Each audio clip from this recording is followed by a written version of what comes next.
વાછરું પારું છે આજે પણ માલધારી હોય ને ખબર હોય બીજા ઢોર મોટા ચરવા જતા રહે અને નાના પારું એને વાડાને બહાર મૂકી દઈએ આપણે. ગાયું સાંજે ખાડું ઘરે આવ્યું વાડે આવ્યું નેસડે આવ્યું અને પૂછા કરી અમારા વાસરા કોઈ જોયા પારું કોઈ જોયા? તો હા બાપુ એ તો જાઉં માના વડલાની સામે કાંઠે જતો ત્યાં એક દીપડો બહુ હળી ગયો રોજ બે કોકમાં વાસરું પારું ને મારી નાખે. હાથમાંથી લાકડી પડી ગઈ ને એક મનમાંથી એક અવાજ નીકળી ગયો હે માં મોગલ હે ભગવતી મારા વાછરું ને કઈ ન થવું જોઈએ માં એમ કરી લાકડી પડતી મૂકી અને ભગત બાપુ છે ઈ ડગલા દીધા નદીના કાંઠે વાછરું ચરે છે એની બાજુમાં ડાલા મથો સિંહ બેઠો છે ડાલા મથો અને રસો હથો મોઢા ને જબરી મૂછા પોણા મે હાથમાં પૂછા ઈ તો વકરેલ વનનો રાજા કેવો સાવજ કે જીણ માર્ગ કેસરી ગયો એની રજ લાગી હોય તરણા જે કેળેથી હાવજ નીકળી ગયો ને એના પગની જે રજ છે ઈ ઘાસને કદાચ લાગી ગયો ને ઈ હરણા ખળને નથી ખાતા. જીણ માર્ગ કેસરી ગયો એની રજ લાગી હોય તરણા પછી ખડ ઊભા સુખશે એને કોઈ ચાખે નહીં હરણા એવો ડાલામાં તો સિંહ બેઠો છે અને ઈની બાજુમાં સાંભળજો દીપડો ટાપીને બેઠેલો હાવજ હટે તો ઘાત લગાડીને બેઠો તો અને ભગત બાપુને દર્શન થયા કે માળી તારો કાગે રે પરગટ રે માળી તારો કાગે રે પરગટ પરચો બાળ્યો માળી તોળા બાઈ તોળા વાછરું ચારે છે વનનો રાજા રે મચરાડી મોગલ ગાંડી થઈ ડણકી રે ડુંગર ગાડી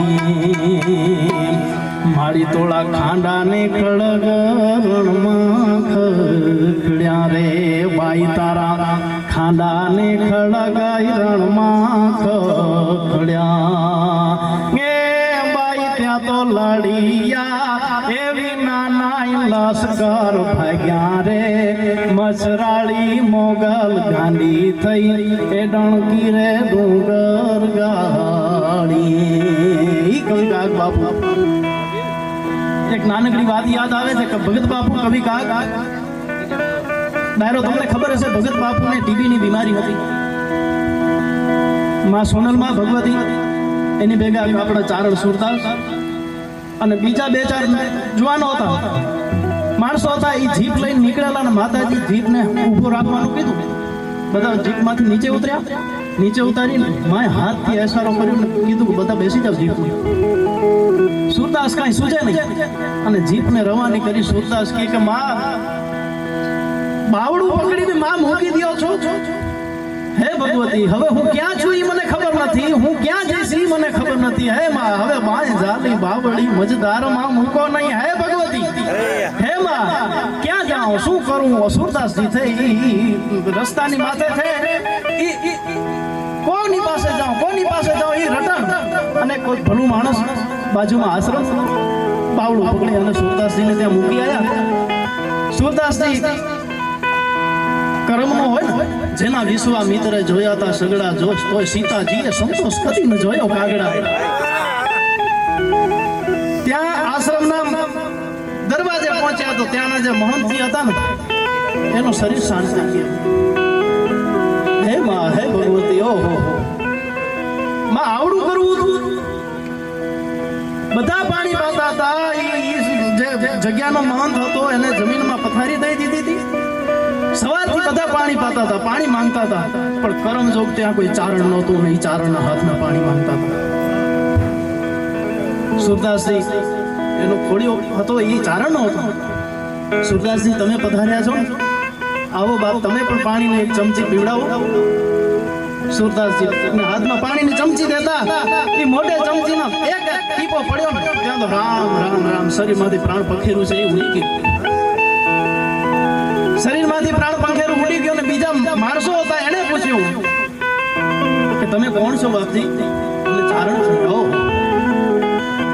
કરમજોગ સવારથી અમે ચારણને ગોતતા હતા પણ ભાગ જોઈ કોઈ ત્યાં ચારણની હાજરી ન હતી અને માતાજીને ખબર હતી.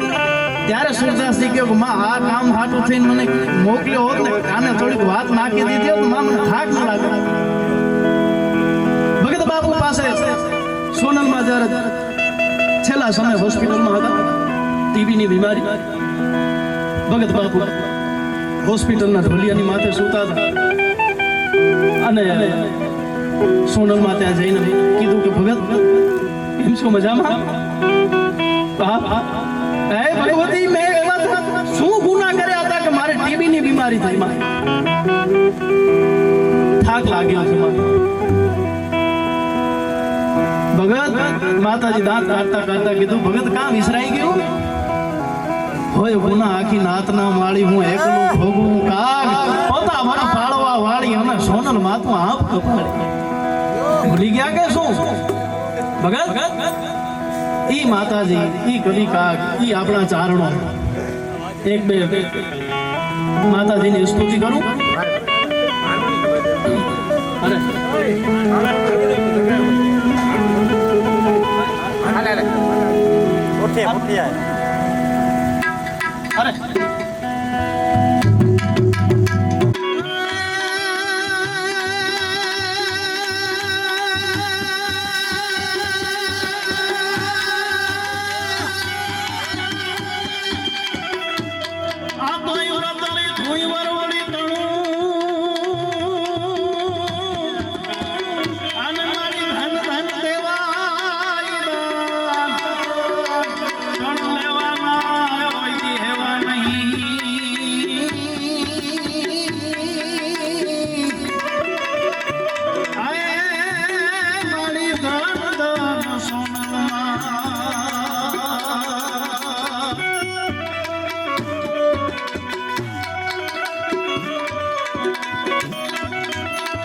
મહાત્મા ઈશ્વરદાસજી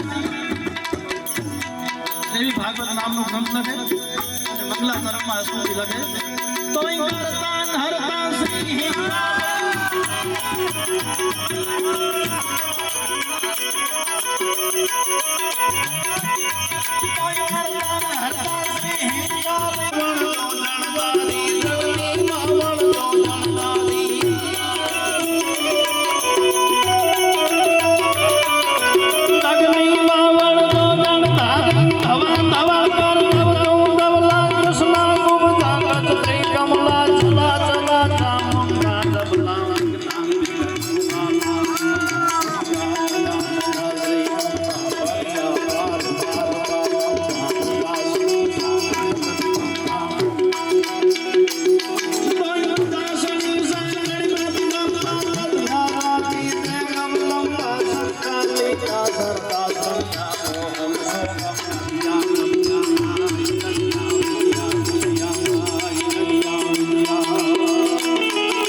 ભગવતીને આવવું પડે અને આવવું એક વધારે સુરમાન તો ખબર નથી પડતી આચાર્યભાઈ, પણ ટ્રાય કરીશ. તોય ના વળતું ઉપરે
કે નાની એવી વાતમાં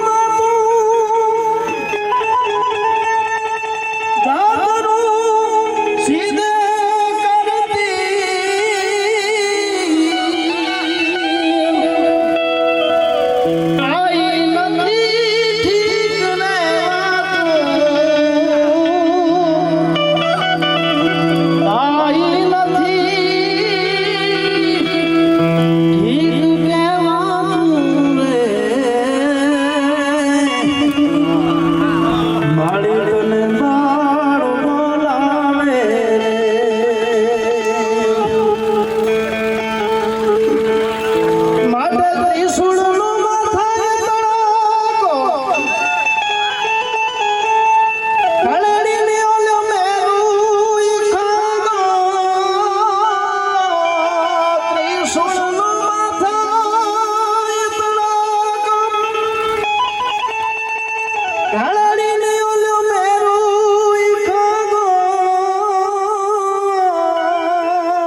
એકી આગાતે હાંભળો બેની દાદાજીનો રે એકી આગાતે હાંભળો બેની દાદાજીનો રે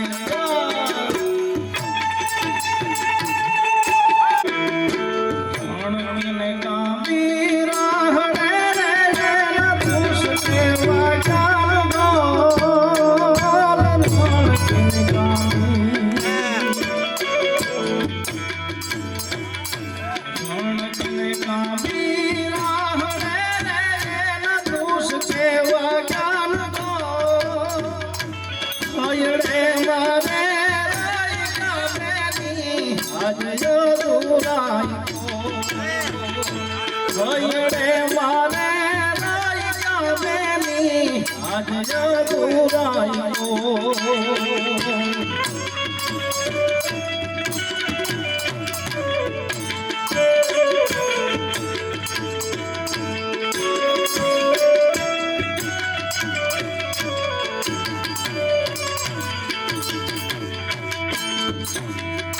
બધા ચારણો બેઠા છે એવા ચારણો રે નાના સોના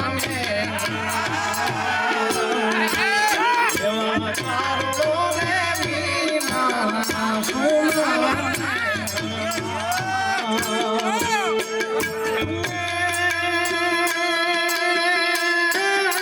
સુના પડ્યા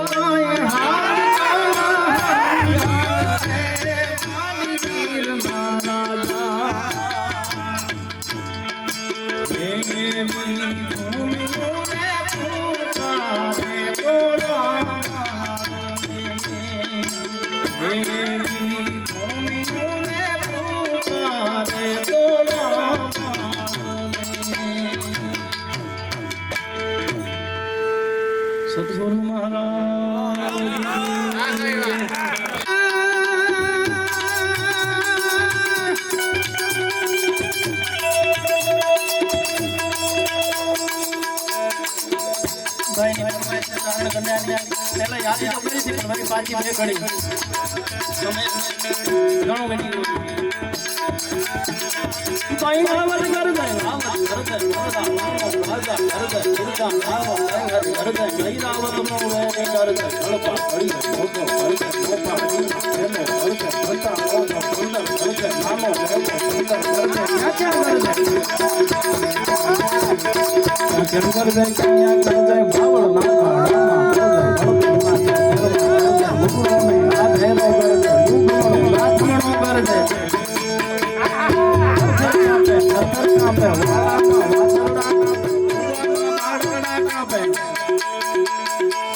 રાજકોટથી કવિ મેઘાણી જુનાગઢ આવ્યા અને જુનાગઢથી મહેસાણામાં ગયા સાવજના દર્શન કરવા માટે સાવજના દર્શન કરવા માટે થઈને મહેસાણામાં પધાર્યા કવિ મેઘાણી અને બધા બેઠા હતા કે ચા પાણી કરીને પછી આગળ જાશું જોવા માટે આવે હજી ચા આવી ચા પીતા હતા અને દેખાડો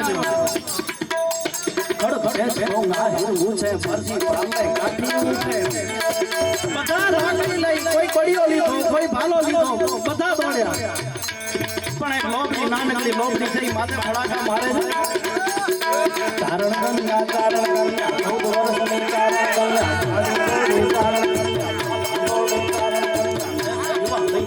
ગંગા અને સાવજના માથામાં ઘા કર્યો લાકડી સાવજ છે ઈ બે ડગલા પાછો હટ્યો અને સાવજ ભાગવા માંડ્યો ભાઈ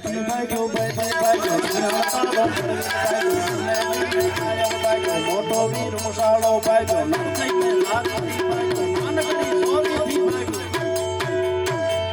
નાનકડી છોરીથી ભાગ્યો ત્યારે સાવજ જવાબ આપે છે કવિને સાંભળો નાનકડી છોરી તમને લાગી હશે પણ આ તો શિખર પર પોહારો વસો રૂપ તોરો વસોની સુપાવે કટે પંદ હે ભગવતી નામળ ખોડો નાવ મોકર મસવાડી નામ નામ મે લડી દાદા દાડી મે કરનલ નાવ આવ બહુ ચંગર નાની હાલિયા બોલ ગેમ રાજ મહાકાળી નવ લક્ષક 84 ચારણા દેવી આવો ઉપરે માં સૌ રાજ સુધારણો અરે રમજમતી રવરાઈ ભાઈ કુબડી બોલાવે માનવ જેતલ માતાને ચાળકને ચામુંડ દેશી મઢે ગઢેથી માત પોતર શેણલ બાઈ અરે બાયું થયું ઉઠ્યું કે ઘણી નીંદરે કેરાણી મેઘે છોકે વિદેશ કે હો ગઈ પંથ હેરાણી હે માં સેવ કરતા સાધવા આજ હાથે કાન મેલી વધારે બોલવા કરતા મજા છે મૌન રહેવામાં અને જાજા કરતા થોડું જગા ઠાવકું બોલાય તો ઠીક આમ કાને સાંભળ્યું છે ખાલી બાકી જોવો છો ઉજાડી આંખે ઝેર જ દેખાય છે માણેક પારેશની કઈ દેખાતી નથી અહીંયા તો ચમકતી સિરોડીમાં બસંત ખીલી બન બાગન में कोयल सुकंठत फूकत है એમાં માણક બાપુ અહીંથી હું આજે વંદન કરું છું જે કાંઈ પણ આવડે છે એની આશીર્વાદ વધારે બોલાયું હોય તો માફ કરજો સારું લાગ્યું હોય ભગવતીની પ્રસાદ બીજા પણ